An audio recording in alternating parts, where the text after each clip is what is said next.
Whoop. And we're on. Hi, welcome to the Cosmic Pie, episode 22.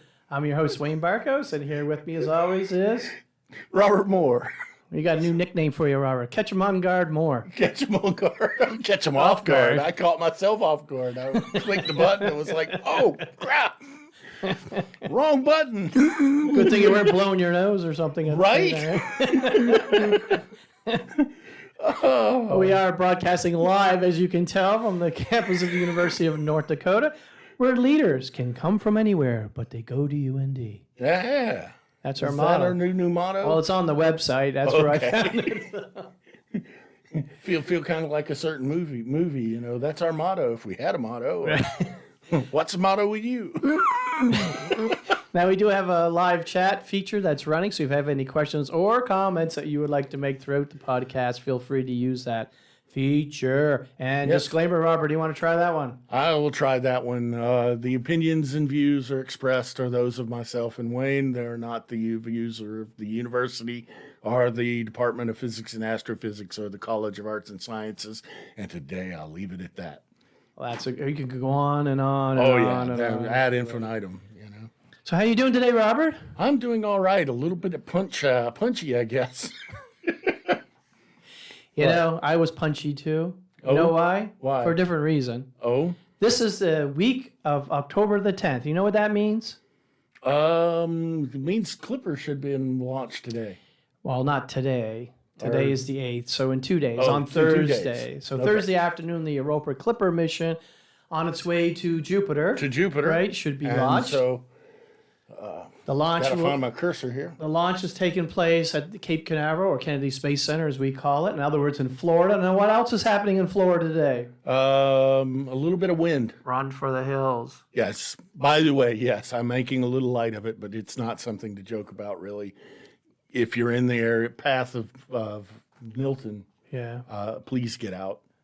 Please. Yeah, so really powerful hurricane is descending on Florida at this time. So obviously, people's safety is the thing that we should be thinking about. Right. And so whether or not you want to launch a spacecraft to Jupiter, I mean, safety overrides all of those considerations. Right.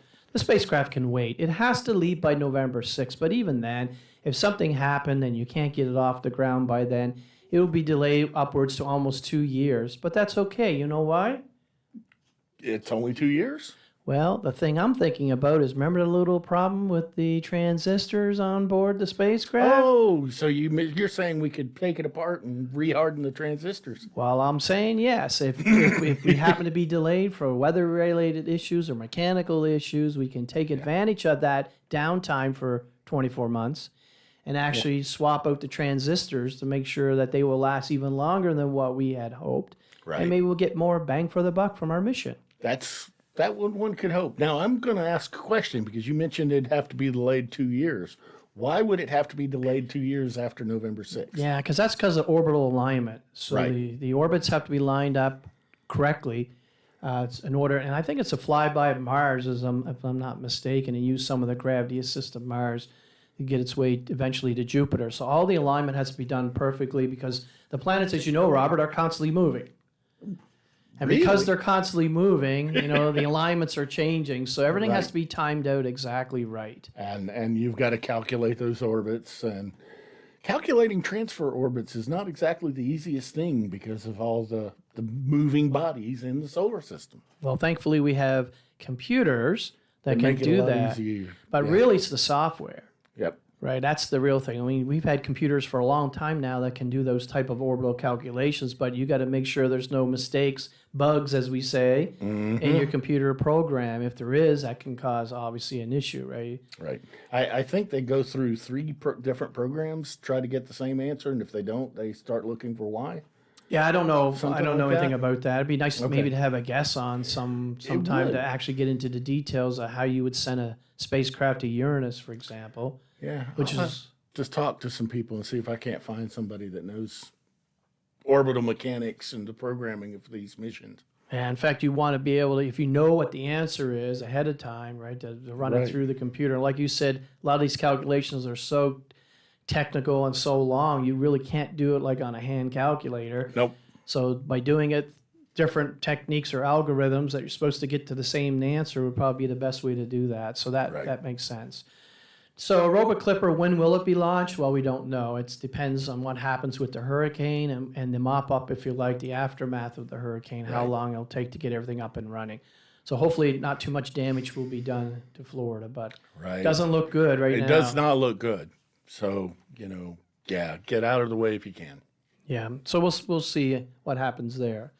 So the other thing I wanted to update people about is something we haven't heard about in a long while, and this is the Curiosity rover on Mars. So this is the one with the nuclear power supply, right? Prior to Curiosity, it was the solar panels, and then dust, of course, get on those solar panels. And if you have no way of clearing that dust, your power output declines to the point where if you're sitting in a very cold part, like the winter on Mars, which is what happened in the past, then you don't wake up afterwards. You go to sleep forever. My power is running out, and it's getting dark. Yeah, so that's been an issue for a while with even our landers. We've had dust accumulates because Mars does have dust storms. So there is dust in the air, and it will accumulate on the solar panels and reduce the amount of energy you get from the light. Occasionally, we've had dust devils.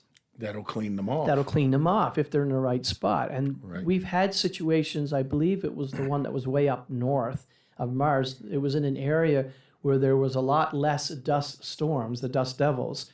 And so what happened was when the panels eventually got coated with dust, there was actually the probability of a dust devil going by and blowing off that dust was so low, it really didn't happen. Right. And the vehicle actually, it just gave out after a while in the cold. Right? Yeah. That's why Spirit and Opportunity, I think was it Opportunity? Yeah.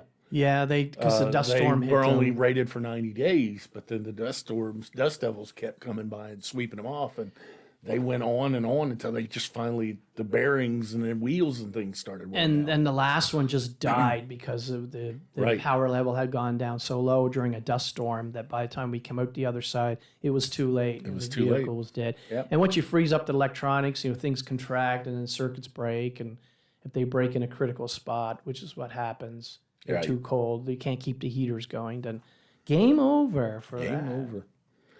Now, this image shows a recent view of one of the wheels on Curiosity. And the reason why I selected to show this is we don't quite, you don't get that intuitive gut feeling what it's like to roam on the surface of Mars.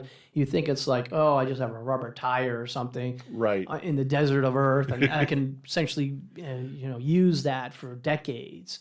Now, Curiosity has been up there a long time. As you see, there's been over 12 years since it arrived on Mars. So it's been roaming around. I don't know the exact number of miles that it has under its belt.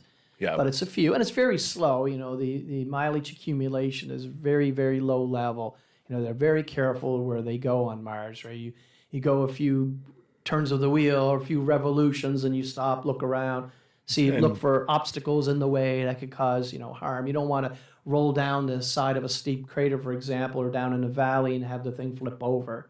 Right. Because you're like a turtle on your back, right? You're done at that point. And I would just also like to point out, name me one car that has tires on it after 12 years. Yeah.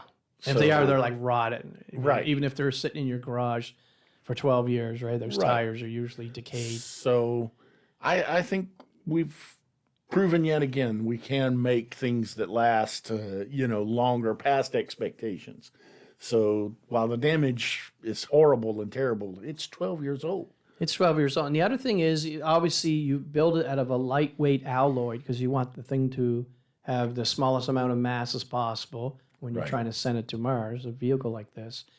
And so by looking at the wear and tear of the wheels, then you can make improvements for the next time. Right. Think of something that maybe is more robust and can better handle the conditions, especially if you want these things to last a couple decades in total. That's just it's just engineering. It's a laboratory, essentially. It's overcoming problems. Yeah. And that's why it's useful is to us in our everyday lives, is even if, there's no benefit directly from what we learn about Mars, there is benefit from learning how to overcome the obstacles it presents. So, things work. Yeah, and the thing I like about this vehicle in particular is that it's nuclear power. So it'd be like Marty McFly. This sucker's nuclear? Yeah. You know, this kind of whatever that statement was in Back to the Future Some movie. of our last plutonium, wasn't it? Yeah, because there was a real shortage of plutonium for a while. I don't know if there still is, probably still is. But yeah, and people argued about should we actually send things in a rocket that needs to lift off from the surface of the Earth and on board is plutonium. What happens if that rocket exploded, 500 feet above the ground or a couple thousand feet up in the air, then that plutonium potentially would be spread over quite a significant area and affect the population. But NASA assures us that the plutonium is encased, and so it's in a situation where even if it was like if you had TNT strapped on the side of it and let it go, that it wouldn't crack open, if you like, and expose to the atmosphere, plutonium dust or something. Because let's add that. What we're after with this plutonium is generally speaking, is the heat it generates. Because with that, we can keep things warm. We don't have to waste solar power to keep things heated, to keep that cracking you mentioned earlier from the cold from happening. And we've got little systems like thermal electric generators that can take heat and convert it directly to electricity. Yeah, thermocouples. So you can think of thermocouples being two dissimilar pieces of wires that are twisted together on either end to make a loop. If you stick one of the ends, let's say, in a cold spot and the other end is in a warmer spot, then you actually can generate a current. You'll see electrons will flow through that circuit. So that's the basic principle behind a thermocouple, and that's how you can take the leftover heat from the decay of plutonium and turn that into electricity. In fact, if you go to the next slide, Voyager 2 uses that principle. Same principle, yeah. Right? Because it's too far out now for its solar panels to be generating anything. Especially in the type of solar panels we would have been able to manufacture in the 1970s when this was launched, right? 1977, I believe. I mean, the solar panel technology at that time was a lot less than what it is today. Right. Today, we can make much larger solar panels, and we do, right? We have the Lucy mission that's on its way to investigate asteroids. So that's quite a distance, or will be quite a distance away from the sun. But because we can make solar panels a lot better, more robust, more efficient, and then we can put these large solar panels that unfold on these spacecraft. So it's a lot better. And in the future, it probably is going to be even better as technology advances. So that said, what's going on with Voyager? So Voyager, this is the same spacecraft where we had problems with the computer a few months back. Right. And they managed to fix it by, reprogramming essentially the computer, the onboard computer. Well, wasn't it that some memory modules went bad, so they just had to program it not to use those anymore? Well, the spacecraft's been flying through space for over 47 years now. Right. So it's amazing when you think about it. It has spent more time in deep space than it was exploring the inner solar system, right? In the outer parts of the Jupiter, Saturn, Uranus, and Neptune, the outer part of the solar system. And so look at the distance, by the way, that the spacecraft currently is from us is 138 AU, astronomical units. So what's an astronomical unit? It's the average distance from the Earth to the sun. So roughly 93 million miles. Roughly 93 million miles. So you multiply that by 138, and that's the distance to the spacecraft currently. These numbers are of like 2 days ago when I was putting this together. Now, Voyager 1 is actually further. It's like 160-some AU away. So they're on slightly different trajectories. And in fact, the color picture that you see, the artist's conception on the right-hand side, shows you the rough location of Voyager 1 and Voyager 2.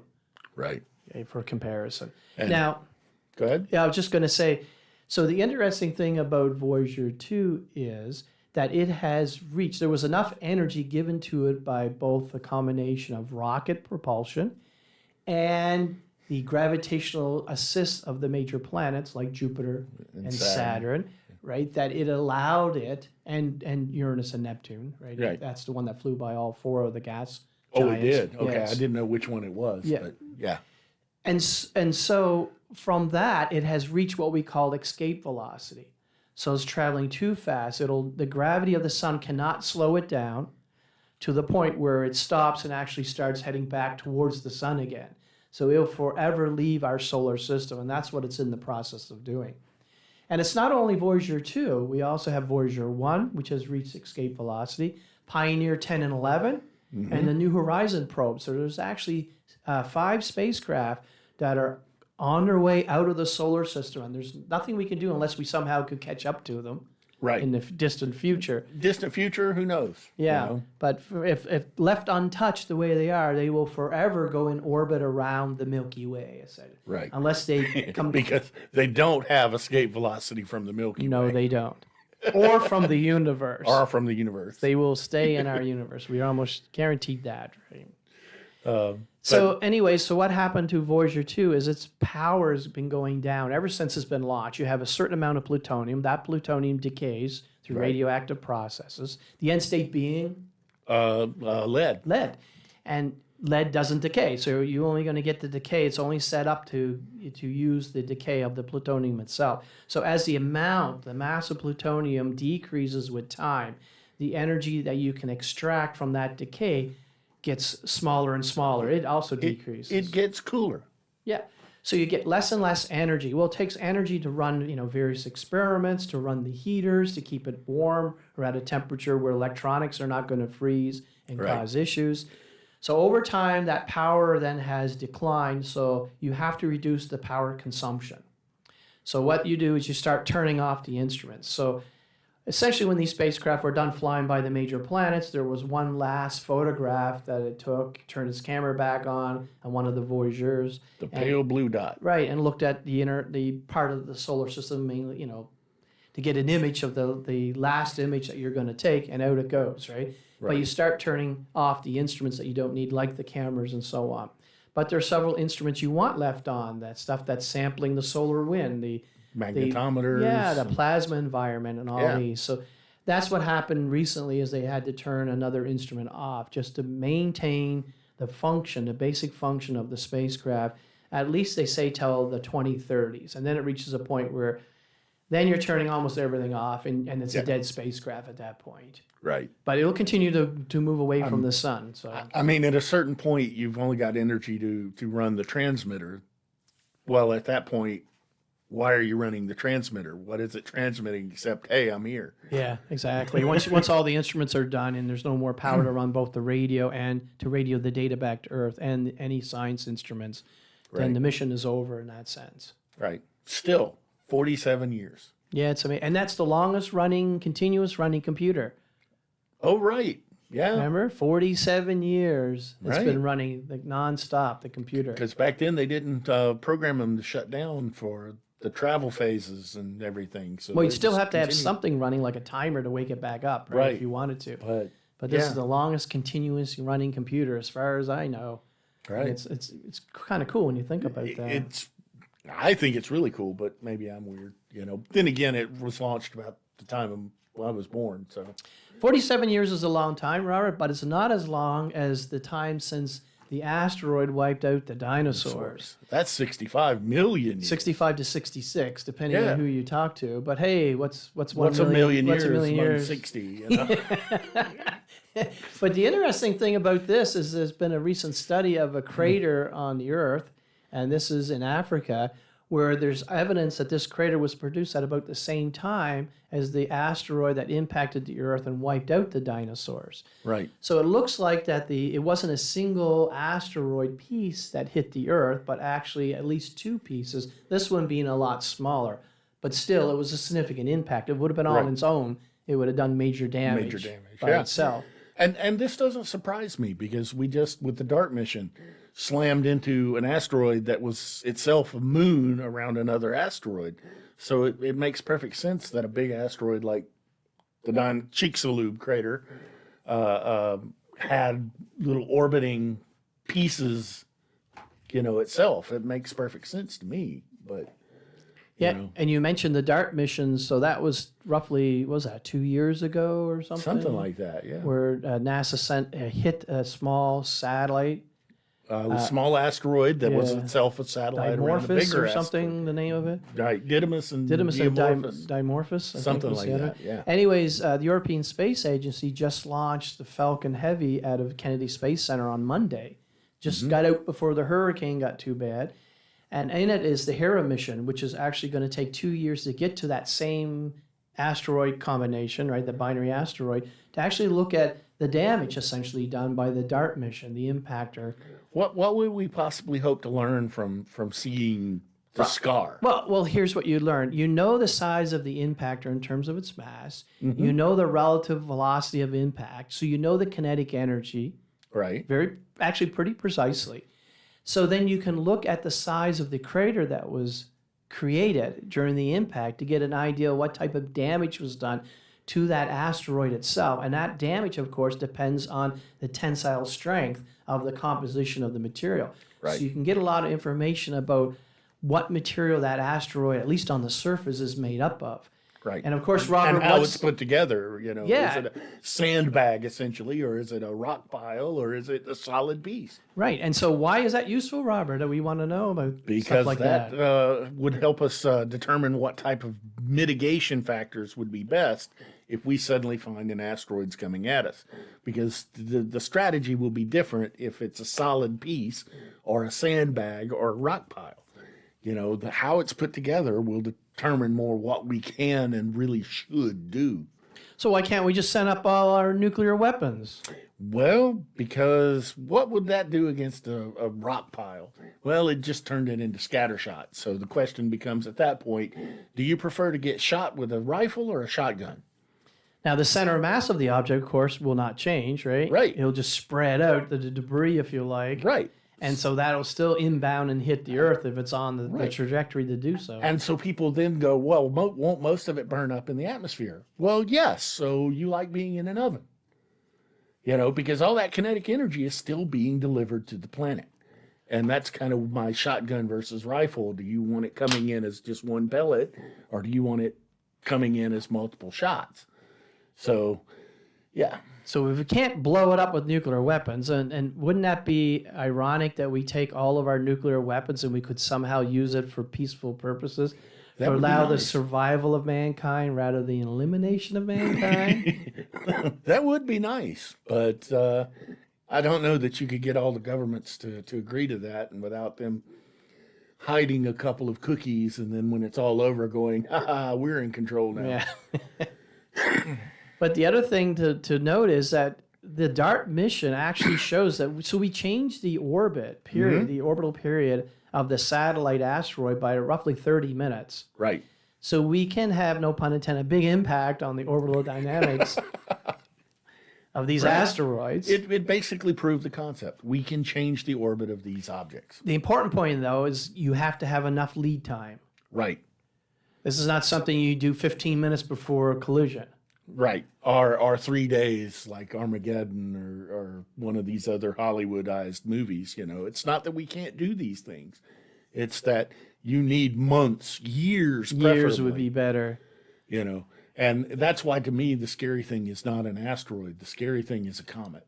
Because we won't see a comet till it hits about Jupiter's orbit. By then, it's moving so fast, it's here in a matter of a month or two. And the other thing about comets that's scary is a lot of times they come from the very far outer solar system. Right, We don't even know the distribution of the material out there. right. And so you can have an inbound object right now that's on its way, and we just don't know it's on its way yet. That's what I was getting It's not at, close you know. enough to be able to see. It's extremely dim, and nobody has found it yet by random chance. Right. So it's coming screaming in because the closer it gets, the faster it gets. It hits about Jupiter. Now it's getting enough sunlight that it starts volatilizing and all, forms a tail and puffs out. I just say right. outgassing, Robert's a little easier. Outgassing. It's a little okay. easier to say. It is. But, you know, the point is we really probably won't see this thing until it hits about Saturn-Jupiter's orbit and starts outgassing. Well, look what happened in the 1990s. I forget the year of it. Was it 92, the Shoemaker-Levy 9 comet? Right. And we discovered that 2 years before impact, I believe. It had gone around Jupiter and got all broken up or fragmented into various pieces. And then on the next orbit, it actually impacted one at a time into Jupiter. If one of those pieces would have struck the Earth, game over. Game over. Global killer. That's it. That would have been the end of us. And that also gave rise to the idea of Jupiter being this giant catcher's mitt out in space protecting us. I've seen papers both directions that it actually flings stuff in at us as well as catching some. So, Well, I mean, you got something way out in the Oort cloud. That's extremely dangerous. We just, like you said, we won't even know that it's on its way until it's only maybe a couple years notice at the most. right. And the thing is, if we don't keep our space program going, so you might say, oh, we need to save money. Let's get rid of the space program. Let's take NASA's budget and zero it out. Right. Then what happens in that sense when something's inbound and we got rid of all that technology because we thought it was a waste of money? Well, let's ask the dinosaurs. Yeah, well, that's it. But Wonder Goon asked a question about the Voyager craft. Are either of them to the Oort cloud or Kuiper belt? No, not at all. Well, they're not to the Oort cloud. The Kuiper They're belt, actually in the Kuiper belt. You could argue that's the Kuiper belt. In fact, you could argue that Pluto is a member of the Kuiper belt. And Pluto's average distance from the sun is 40 AU. So both spacecraft are beyond that point. Right. So they're just at the beginning of the Kuiper belt. But the Oort cloud is you're talking thousands and thousands, like 20,000 AU out the Oort cloud. In fact, some people speculate that the Oort cloud extends all the way out to halfway between our sun and the nearest star, Proxima Centauri. So that would be roughly 2 light years away. If that's the case or not, no one really knows for sure. But that's why any comets that are out there, they're so loosely bound and moving so slowly that the least little perturbation by Proxima Centauri passing nearby could send one screaming in, you know. And we also have evidence of asteroids or comet-like objects, whatever, Oumuamua, right, which was on a hyperbolic orbit. So it actually came from way outside our system. In fact, it probably came from some other star system and did a quick zip around our sun and back out again, traveling at a tremendous rate of speed. In fact, it was very difficult to catch the thing if we wanted to, right? You'd have to do a lot of engineering to try to get out there quickly.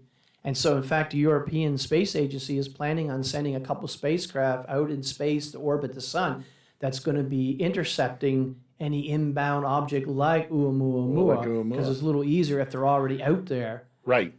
Bottom line, you just got to adjust course to intercept instead of launching it, getting it up to speed, then intercepting. And you're not going to do that with ion thrusters. Absolutely not. Unless you've got long leadway. Long lead time. That's an issue. For an interstellar wanderer, you don't have a long leadway. No, They're you coming in don't. fast. But imagine something like that on a collision course with the Earth. Oh, game over. Right? I mean, it doesn't even have to be very, a big one as fast as it's going to be going. It'd be very difficult, even for NASA to, you'd have to get probably and collaborate with European Space Agency and everybody else, know, China, Russia, everybody that had anything in space to try to come up with some way of protection. Right. So it would be a scary time for sure, and no guarantee that it would be successful. Right. So, yeah. So what else is new? Well, talking about other stars, and in fact, talking about close stars. Close stars. So the closest star to our sun is Proxima Centauri, the Alpha Centauri system, which is visible in the southern hemisphere. So we can't see it way up here in North Dakota, but for you that may be listening to this podcast that are in the southern hemisphere, you are able to see it. Yeah, you have to be down pretty far south to see it too, don't you? I mean, better if you're down south of Florida. If you're in Key West, you can see it. Okay. But it's better, obviously, it'd be higher in the sky if you're down in the southern hemisphere. Right. Now, the Alpha Centauri system contains 3 stars. It's a triple system. So the closest 3 stars to our sun then is part of the same system. Mm-hmm. Okay. It's just that Proxima Centauri is the closest of the 3. Right. The next star that's furthest from it by itself, so the 4th nearest star, is an object that we call Barnard star. So it was detected roughly 100 years ago. It was recognized by E. Barnard to be a star that had a very, what we call a high or large proper motion. That is, it would go across the sky visibly over the course of many years. You could actually, if you photographed it, in a year separation, you would actually notice that it had moved. And that tells you it's nearby. Right. And that's what caught people's attention. The star itself, you actually can't see with your eye. Okay, so it's that dim. Yeah, it's that dim. It's like around 9th magnitude for those of you who are astronomers or know what the magnitude system's all about. And the thing is that this star is a very low mass. So it's a red dwarf type star. In fact, it has roughly around 17% of the sun's mass. Right. Now, when we do a survey of all the stars that are out there, we discover that roughly 80% of the stars are of this type, these very low mass red dwarf type stars. So the majority of stars, right, are like Barnard star in that sense. Now, what's interesting here about this recent paper, and you can see the date of publication on it, is just this month, so it's really new in that sense, is that they have detected planets going around this star that have a mass less than the sun's mass. Yeah. And this is done through what we call radial velocity technique. Now, Robert, do you want to give a little summary of maybe some of the major techniques we use to infer planets going around other stars and what this one in particular means? All right. So the workhorse is the radial velocity technique. Bottom line, it uses the Doppler shift, the waves get bunched up if an object is moving towards us, and if it's moving away, they get stretched out. We call this blue and red shift in astronomy. And so we can use that Doppler shift to detect the presence, because just as a star tugs on a planet to keep it in orbit, the planet is tugging back on the star and perturbs its motion. The other way is if things are aligned just right from our line of sight, the planet may go in front of the star. This is called the transit method, and bottom line is the star dims for just a little bit while the planet is in front of it. Kind of like putting a pinhead in front of the sun. It's a little dimmer because you're blocking part of the light. Other methods, there's the astrometric method, which again looks at the motion of the star and tries to detect that tug, that wobble, but doesn't rely necessarily on getting some spectral lines. Then there's gravity lensing and pulsar timing and a few other minor techniques that have proved to be fruitful, but nothing like transit and radial velocity. Yeah, so they're the workhorses. They're the workhorses of finding extrasolar planets. Mm-hmm. In fact, there was a paper that was released at around the same time that this one that they looked for transits and didn't see any. Right. Up to a limit of like 80-some degrees above the plane of the... So it makes you wonder whether or not these signals are real or not. And with anything in science, we need to follow this up. Right. We need to use a different telescope and a different instrument. And and hopefully a slightly different technique. Yeah, and a different group of scientists. Right. That will redo the observations and see if it's consistent with what the discovery paper is telling us. Right. Now, this star in particular, Barnard star, it's nearly 6 light years away, so it's relatively close. Relatively close. The Proxima Centauri, for comparison, is about 4.2 light years. So you have 4 light years versus 6 light years. Now, we can, through radial velocities, as Robert mentioned, we can see the wobbling motion of the star. And you can think about our own system, the sun. Mm-hmm. If you are 6 light years away looking back at our sun, you can tell that there's planets going around our sun. You can't hide the fact that there are planets. In fact, you may be paranoid. And somebody in the chat room mentioned about Star Trek, so let's go there a little bit. The Borg. Right. So we don't want to let undesirables know that we exist, like the Borg. Like the Borg. Yes. Or they might come in, assimilate us, right? Right. And that's futile to resist them, I heard. I've heard that, yeah. Now, easily from a distance of 6 light years, with our normal instrumentation that we have today, our telescopes and our detectors, we can tell that there are planets going around the sun. Correct me if I'm wrong, but I think all we could detect at 6 light years would be Jupiter, Saturn, and the ice giants, Neptune and Uranus. Well, with our technology, we're detecting, planets around Barnard star at about 30% of the Earth's mass. If we are in Barnard star, we'd definitely be able to probably detect the same thing. At our system. Okay. So we can detect Earth-like stuff from that distance. I just know that Earth-like planets around the sun produce a Doppler shift, a radial velocity of about a few centimeters per second. Now, I didn't know if we could detect that yet. Yes, and in fact, not on this particular slide, but later on, we'll see that the detection is on the order of a few tens of centimeters per second with this particular instrument. We've gotten a lot better than the last time. We're getting better, and we're getting better. Delve deeply into this. That's it. So, you can't hide the fact that there's planets going around our sun, is what I'm getting at. Right. So this thing about trying to hide, make sure if there's any other aliens or life that out there, maybe that life is not going to be so, friendly to us. Yeah, not going to be ET. It's going to be we're going to eat you instead of ET. Right. And so we want to hide our presence, but we can't hide the fact that our sun wobbles.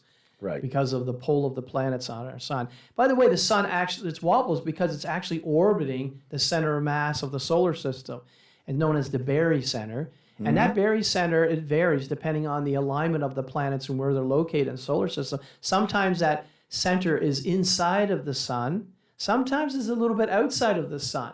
So even that barycenter wobbles around in like these higher order moments. And that's what leads to you being able to say, hey, there's more than one planet there.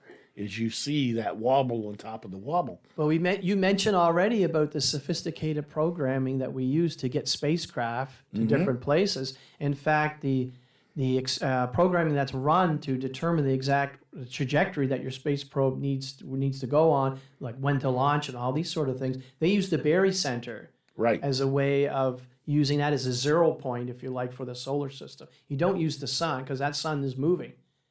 And that's a good point. You want something that's going to be relatively stationary with respect to the planets themselves. So it's the barycenter, that center of mass. And like I said, even that moves. So there are higher order corrections that you even have to do. That just gives you an idea of some of the complicating factors involved. Complicating factors. It's not a pretty task. No, it's not. So, all right. Yeah. So now how do you discover with the radio velocity techniques, things that are going around other stars? And this kind of illustrates that point. So we had, first of all, the signal was detected by the espresso spectrograph. Okay. And you can see that outline in the bottom right. That's a complicated spectrograph. It is. And they have it on the VLT. So that's one of these 8-meter class telescopes down in Chile. Okay. So these are 8-meter size diameter telescopes. So these are large telescopes. Yeah. Right. And so you're going to detect, a lot these radio velocities at a very low level. And in fact, if you look at the plot that's on the left side, the top plot, you can think of that as the signal. Right? So the up and down motion, the up and down data points. Clearly, there's a curve fit to it, a sine curve.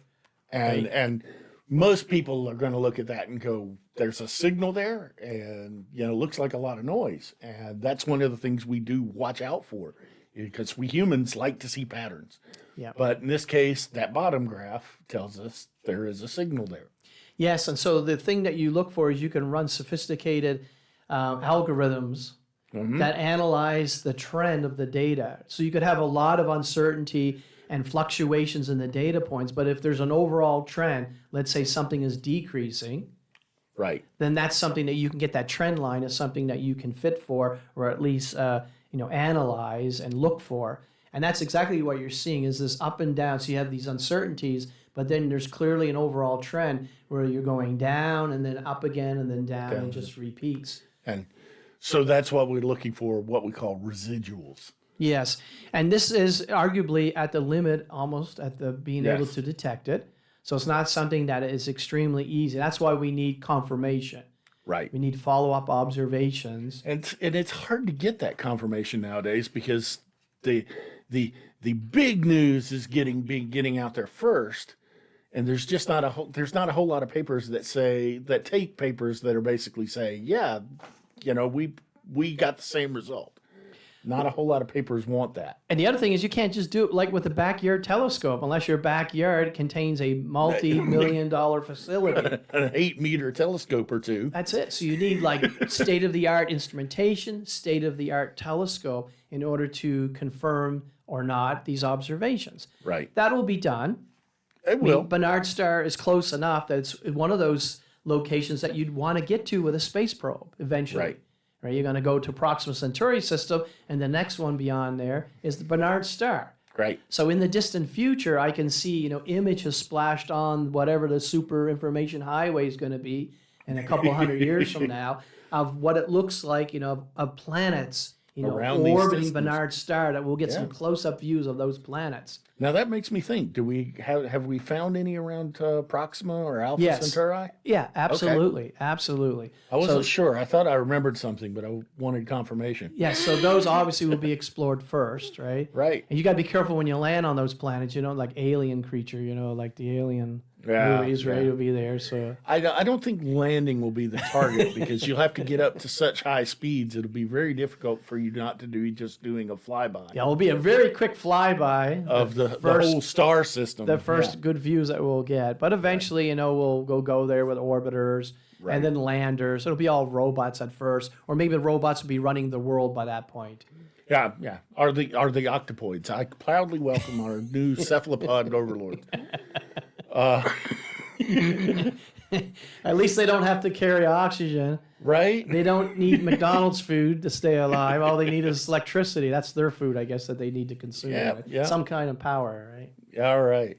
So let's look at these planets. What do they So look there's like? actually 4 of them in this system.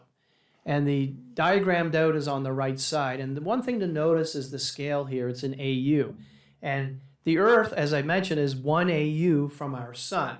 And yet the distance that you're seeing here is just a fraction of an astronomical unit. So these planets are really close. But it's a the tiny host star. But it's a tiny star. In fact, the color that you see there, it's a disc-like structure. The planets are inside that colored disc, right, is the habitability zone, where you want to be so that water is in the liquid form. Right. It's not frozen solid and ice, or it's evaporated in the gas phase, in vapor. And that makes me call and ask a few questions. When they figured that, did they take into account the atmospheric composition of any of these planets, things like that, which can expand or contract that zone? Right, So- and you just don't have enough information to say You don't anything. have enough information. So if you make a drawing where you show like dinosaur-like creatures roaming on the surface, this may be what it looks like. Yeah, maybe. As in a very low probability. And you see a lot of that, right? You Right. see artists will make a drawing of a planet. This is going around another star. If you read it carefully, you'll just say, this is my imagination. That's basically what they're saying in the caption. This is not the direct image of what we think the planet looks like. So you have to be very, very careful. So what the planet actually looks like, if you go backwards, is the plot on the left. That's the planet signal, right? We haven't even seen the spot of light that's reflected light from the host star. And we probably won't with planets that close to the star. Yeah, at least not right now with advanced technology. With a larger telescope, we'll be able. And the reason I say that is go out on a boat on a lake on a bright sunny summer day, and try to look at the water, and you'll get all that glare, right? Well, the glare of a star when you're looking right at it is worse. So, yeah, you need an instrument of very high resolution. High resolution, and which means you need coronagraph. So you need a very large in diameter, because if you're looking in an optical, you're not going to change the wavelengths you're looking at. It's got to be the diameter of the telescope that gives you what we call diffraction limit, a much smaller diffraction limit. And then you'll have to put something out, a pinhead out in front of it somewhere to block out the light of the star. They were talking about putting something in our solar system to do that. Yeah.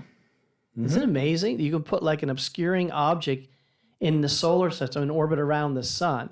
In fact, you can put it on one of these orbits that lock in with the Earth, Lagrangian points, that would block out the light, from a selected region in the sky. And allow you to see. Yeah, and you could move, have thrusters on board and move it around a little bit so that it seems like it'd be a lot better way of doing it. There must be than that. That seems pretty high. It sounds pretty Star Trek-y. Since we've used that already, may as well keep on with the theme. Yeah, so the table here on the left side of this slide actually gives you a breakdown of some of the properties of the expected 4 planets that we think is going around this star. And the thing that kind of, if you like, captures my attention is the fact that they all have masses somewhere around 30% or so of the Earth's mass. Right. That's pretty tiny itself. It's pretty tiny, but why? About Mars, isn't it? It's like, why do all 4? Yeah, it's about the size of Mars. So why do all 4 have a mass roughly about the same? That's a good question. But, why would a star that size? Because the stellar disk around it as the star formed should have been proportionately smaller than the sun's. So why are there 4 of them that are that massive, to be honest? Well, I actually would think of it as four totally independent planets Right. Why that are they would the have a same wide size? range in mass. Yeah. And I'm more inclined to think, I wonder if we're like the signals are such a low signal to noise ratio Right. that we're getting some systematics in here. In other words, that they're not really true planets. Some of them, maybe one of them. Right. But I don't know. I mean, we have to that's why we need It's questions. confirmation. That's why we need confirmation. That's why we need to get hopefully maybe some transit going on. Well, like I said, they've looked for transits, haven't seen any, but Okay. maybe we need to look more Maybe carefully. we need to do some astrometrics. I mean, Barnard star's got some high proper motion, so we should Sure. be seeing the effects on its movement. Yeah, so that's definitely will be on the target list of stars to study Right. for exosolar planets in the future. That's for sure. Okay. Now, the other major thing that caught my attention is this recent observation with the James Webb Space Telescope. So we're finally back to looking at some of the results. Ooh, There's James been a Webb. lot. I mean, almost every week there's a lot of things to talk about, and I don't want that to dominate our podcast. But at the same time, James Webb is doing some good work. cool Really is. stuff.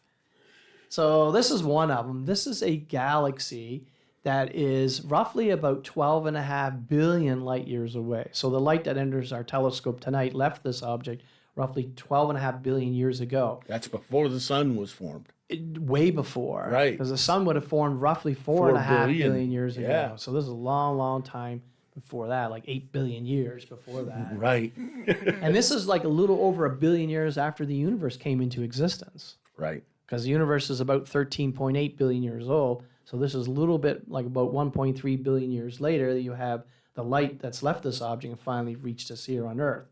Now, what's interesting about this object is that when you look at it carefully, you find that most of the light doesn't come from ordinary stars. Most of the light, at least a significant amount of it, is actually coming from gas.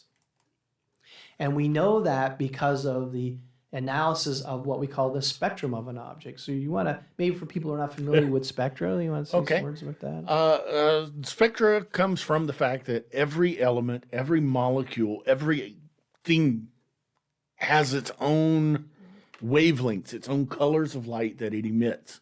It's better than a fingerprint. So what we do is we take the light that comes in, we break it up into its constituent colors, like a rainbow, and we look for these fingerprints, if you will, of what the thing is made out of. Now, in this case, what we're seeing is it's brighter at a particular wavelength that says, hey, this is dust that's getting hot. And when the dust gets hot, it glows like everything else. So, Yeah, so it really is an extremely powerful technique to allow us to do astrophysics. it lets us know what's really out there. It's not, we can't go out there and grab a scoop of it. So how do we know? Well, we look at the spectra, and like I said, it's better than a fingerprint. The hydrogen gives off these colors, period. In fact, in the 1800s, when people started to first think about spectra and this tie into the composition, the different people involved, like even Bunsen, Kirchhoff, But I forgot about Huggins. Bunsen. Yeah, he's one of Huggins. the first ones to throw salts into a flame and realize they gave off different colors. Yeah, him and Kirchhoff worked a lot together Okay. on various things. And the Bunsen burner, of course, is named after him for that. But these scientists who were just experimenting, and some of them were amateur scientists. They didn't do that for the major, getting money and their major, Right. They were rich guys who were Yeah. just doing it because they got nothing better to do. or they were very interested in Or it. they right? were just really interested. very curious. Right? And they had the freedom in some sense to do a lot of things that maybe a professor at a university would never attempt to do because Right. they thought the chance of it paying back was so small. I'm not going to risk my career at the university and do these type of experiments. I'm going to look at something maybe that has a better chance of paying off dividends, right? Right. And so all of a sudden you make these wonderful discoveries that otherwise would not have been made. At least you'd maybe have to wait a few extra years. Michael Faraday and a few others were of that same class, that same caliber. They were just interested in the stuff, had the leisure time to investigate. So it was realized early on, even before we knew the fundamental nature of how atoms work, that the spectral lines, and Fraunhofer in the early 1800s did a nice drawing of the dark spectral lines he saw at the sun, Right. right? And scientists, amateur scientists even started to see the same type of series of lines in other stars. Right. And of course, when photography was invented, and that's like in 1864 or something like that, that they're using photography for astronomy, that you can make an actual recording of the spectrum of a star and then directly compare that to other stars. So rather than trying to memorize the lines or make a drawing of it, you can get a much permanent record of what you're looking at and better for comparison. It's that era, in fact, that led to our classification, of stars, why they use letters, O, B, A, F, G, K, M. It came about because they started comparing those spectral lines of different stars and noticing patterns. In some sense, astronomy went from being a positional type of science, cataloging the position of stars in the sky relative to each other and so on and so forth, actually to involving more physics. So it opened up the field of what we call astrophysics today. Right. That's which is your field. Which is its origin, right? Yeah. I mean, that's where it all comes from. So in other words, the detailed analysis of the spectrum of objects allows you to say a lot of things, not only about it can constraints on it. If you're looking at a single body, whether it's rotating and how fast it's rotating, whether it's moving toward or away from us, that's the radial velocity measurement. So there's a host of information that you can get from this then by looking at the spectrum of objects. Right. And that's why we love spectra. Yeah, so this particular spectrum that we're seeing of this galaxy, known by the really beautiful name of GS ND6 or NDG 9422, that's a mouthful, right? Tells us that most of the light, at least a significant fraction of the light and a certain range of wavelengths, is actually coming from gas. Now, gas is normally, if there's no energy source around, gas will want to go to the lowest energy state. It'll cool off. So it'll cool off. It'll emit that radiation and drop down the temperature. So what's happening here is there's got to be some source of energy that's within the gas that's increasing its energy. That is, it's pumping energy into it, driving the electrons to higher energy levels, as we would say. You would think of the standard model, the basic crude model of the atoms. Right. And then when those electrons descend down energy levels, they emit light. And that's the light that we're seeing here. So we think that the energy source are massive stars. So these are newly formed stars. So we're looking at a very young object. And therefore, if you're forming stars, this object, this galaxy, is undergoing a tremendous amount of what we call star formation. Right. So there are a lot of stars being formed per year compared to galaxies that are much older. And what tends to happen if you have raw supply of fuel available, you're going to form a bunch of stars, and over time that fuel gets used up. Right. And so there's a decline in the star formation rate, the number of stars you form per year, for example. So what we think is happening is we have not the first generation of stars, and we know it isn't the first generation of stars. That would be stars that were made up essentially of hydrogen. Right. Okay. What we call in astronomy POP3 stars. We know it's not that because we can see evidence of heavier elements in the spectrum. They're embedded within to actually excite that material, and the light from that excitation as these energies being released is what we see in the spectrum. I mean, we see this in our own galaxy. This is what lights up nebulae in our own galaxy, okay?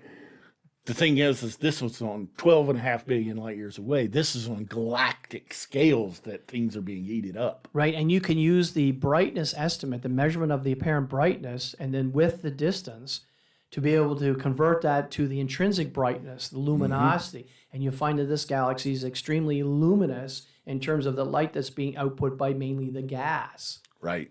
And so that's how you could say it's unusual compared to the galaxies we see around us. It's unusual enough that it's definitely in the realm of not expected to find. In fact, the scientists who found this, are, of course, immediately look for other galaxies like that, and they're finding more. Okay, so cool. But just relatively small numbers, right? But there's more than one of these type of galaxies out there. Excellent. And so why is this important? It may bridge the gap between what we know in terms of galaxy formation, of the galaxies that we see much later on, compared to the galaxies that formed initially, this side of the Big Bang. Right. How you have to bridge that gap. And in the Earth, what's that called? The missing link, right? When you think of history of humans, right? So in some sense, it may be the missing link for galaxy formation and evolution. Right. And that makes it kind of cool, in my opinion. It makes it very cool. I mean, we keep hearing about how, they're pushing back the dawn of galaxies, to where the Big Bang is in question. Well, as we've discussed, the Big Bang isn't in question. Galaxy formation is in question.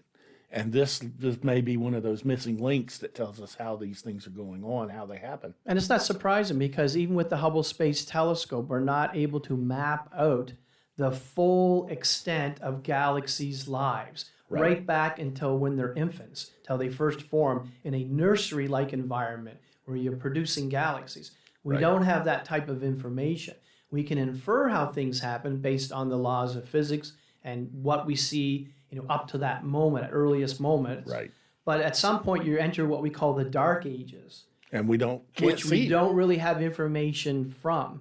And the James Webb Space Telescope, it was designed as an infrared telescope for a purpose because it allowed you to see things at very high redshift. And because of the expansion of the universe, the further that you look at things away from us, the more the light is shifted to longer wavelengths. So the JWST allows us to probe into those dark ages. So it's not unexpected that we find new things. That we find things we didn't know were there. And if we didn't find new things, that would be the surprise. That would be the surprise. And so it's working out. Yep. We're fulfilling our price tag of $10 billion.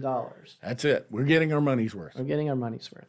Okay, Robert, so I think that's going to be it for today. We're kind of running out of time, and I know you have to run off. I have to run off, and do some work here. So if you're interested in science, if you would like to further your education, whether you are just a young person starting this, or maybe you decided to change careers and like to have a change of scenery, the University of North Dakota is a great place to go. We have both online courses and programs that are available, and also, of course, courses that are on campus and programs that you can get involved with. And come here and join us. And having taken a few of those classes now, I can honestly say, you come. It's a great place to study.